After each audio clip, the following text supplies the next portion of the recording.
do you think, James, that most employees take, and why do they take that route? I mean, I think employees just generally sort of follow what's gone before.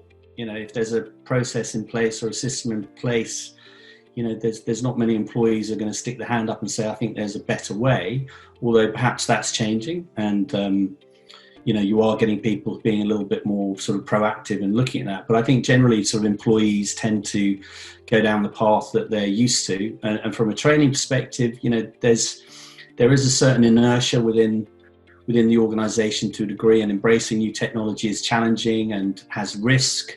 And, you know, potential cost to change from one way of doing something to another. So I think you're always going to have sort of a certain amount of inertia and resistance to new technology.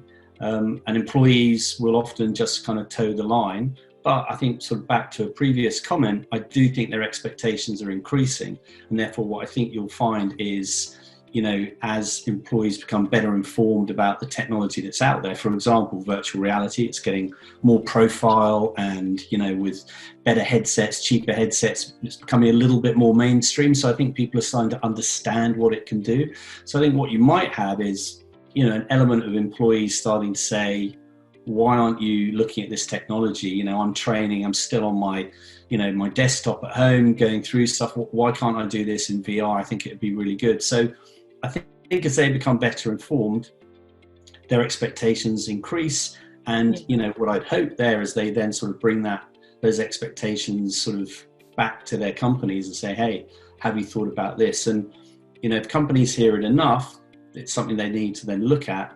And if they hear it enough, it gives them a sense that, you know, this isn't, you know, scary, unstable new technology, but this is actually something that's becoming more mainstream and accepted. So, you know, I think you've got the two sides there, you know, toe the party line, just keep your head down and crack on with what you're doing. And then the other side, which is expectations are increasing. Therefore, as people become better educated about technology, they expect more from their companies.